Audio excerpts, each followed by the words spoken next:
तो जय हिंद एवरीवन, कैसे आप सभी? आई होप आप सभी बेहतर होंगे।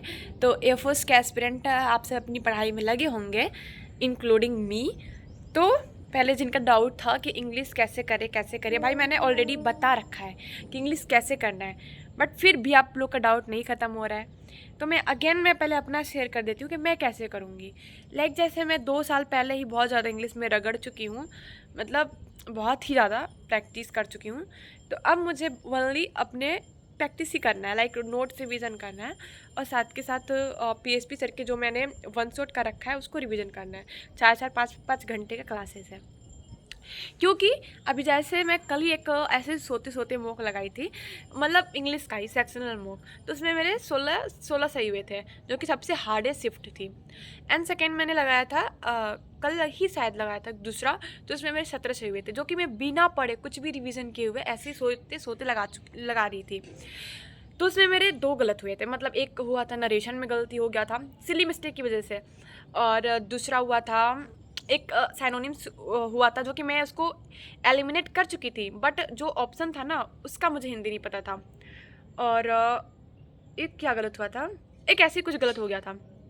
तो उससे मुझे पता चला कि हाँ भाई, मेरा ये थोड़ा वीक पॉइंट है, यहाँ पे मुझे ध्यान देना है। बाकी मेरा पैसेज वगैरह 5 के 5 सही थे, और जो भी होते हैं और चीज़ें वो मैं सही था।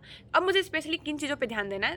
पहला एक पंक्चुएशन, उसको मुझे ऑलरेडी रिवीजन करना है, क्योंकि हो सकता है कि क्वेश्चन आ ही जाए। लास्ट ईयर जब मैं दी थी तो उसमें 1-2 शिफ्ट में आया था, तो हो सकता है मेरे वाली शिफ्ट में आ जाए, तो इसलिए मैं कोई कॉम्प्रोमाइज़ करना ही नहीं चाहती कि अरे यार ये आना था, मैं ये तो पढ़ी नहीं, 1 नंबर मेरे वहाँ से चले गए। क्योंकि इंग्लिश ही ऐसा सब्जेक्ट है आपका एयरफोर्स में जहाँ हम स्कोरिंग कह सकते हैं, क्योंकि रागा पार्ट एक्चुअली में आता है, लेवल उसका सही आता है। और बाकी मेरा फ्रेजल वर्ब, ये मुझे रिवीजन करना है। ये 2 चीज़ है ऐसा जो मुझे अलग से प्रिपेयर करना है। बाकी का मैं सब प्रैक्टिस करूँगी, बस रिवीजन करूँगी, कुछ भी किसी का क्लास एक्स्ट्रा नहीं लूँगी। तो ये मेरा हुआ। अब आपको क्या करना है? आप भी इतने टाइम से पढ़ रहे हैं, 2-3 मंथ तो हो ही गए होंगे, तो आप भी मॉक लगाइए, जितना हो सके प्रैक्टिस कीजिए। प्रैक्टिस से क्या होता है कि जितनी आप गलतियाँ करेंगे उतनी न्यू चीज़ें सीखेंगे, और जितनी गलतियाँ करेंगे आपकी वीक पॉइंट पता चलेगा, ताकि आप नेक्स्ट जब भी मॉक लगाए या एग्ज़ाम में जाए तो वो गलतियाँ आप नहीं करेंगे। हमारा क्या होता है ना कि हम ऐसा सोचते हैं कि मॉक में मेरा इतना नंबर आ जाए, इतना नंबर आ जाए। भाई नंबर के पीछे मत भागो, मैं ऑलरेडी कहती हूँ, गलतियों को पकड़ो कि जो यहाँ पे गलती हुआ वहाँ आपके एग्जाम में वो चीज़ नहीं होना चाहिए। मान लो तुम यहाँ 40 उखाड़ भी लिए, वहाँ जाके 30 पे लटक गए, तो क्या ही फ़ायदा था, क्योंकि आप यहाँ तो गलती पकड़ नहीं पाए, वहाँ आपको सारी गलतियाँ मिल रही है, वैसे टाइप के क्वेश्चन मिल रहे हैं जो आपने यहाँ पे किया ही नहीं है। तो हर टाइप का क्वेश्चन करो। अगर न्यू टाइप का क्वेश्चन आता है तो ये मत सोचो कि तो इररिलेवेंट है। भाई रिलेवेंट होता है, अगर क्या पता तुमको वहीं मिल गया तो। और एयरफोर्स का रागा का पार्ट एक्चुअली में सही आता है, जो दिए होंगे उनको पता ही होगा।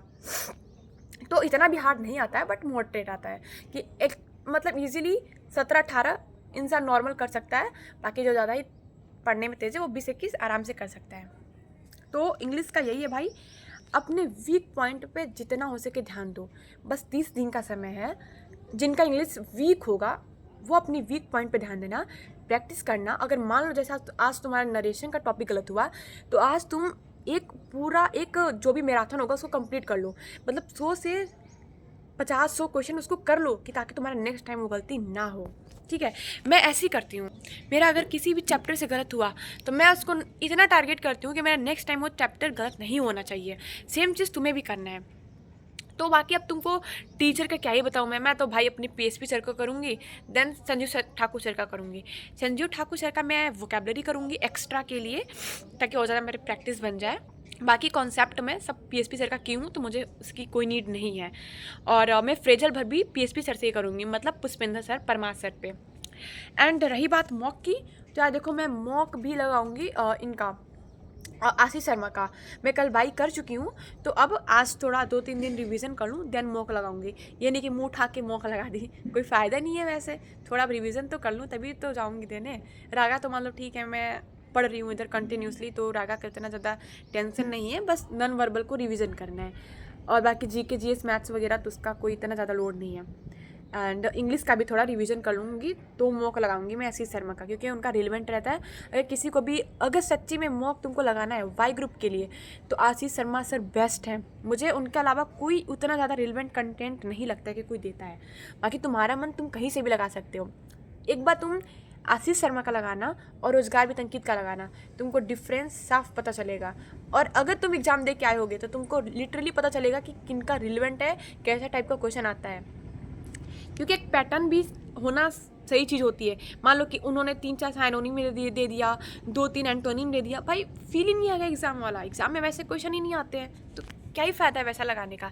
लगाओ वहाँ पे जहाँ रिलेवेंट हो, सीक्वेंस वाइज हो, ताकि तुमको अपनी गलतियाँ पता चले, नंबर तुम्हारा इन्हेंस हो रहा है, डिक्रीज हो रहा है, वो भी पता चले। ठीक है, ताकि कोई भी डाउट हो कर सकते हो कमेंट, भाई तुम्हारे लिए तो कमेंट सेक्शन ओपन है। टाटा।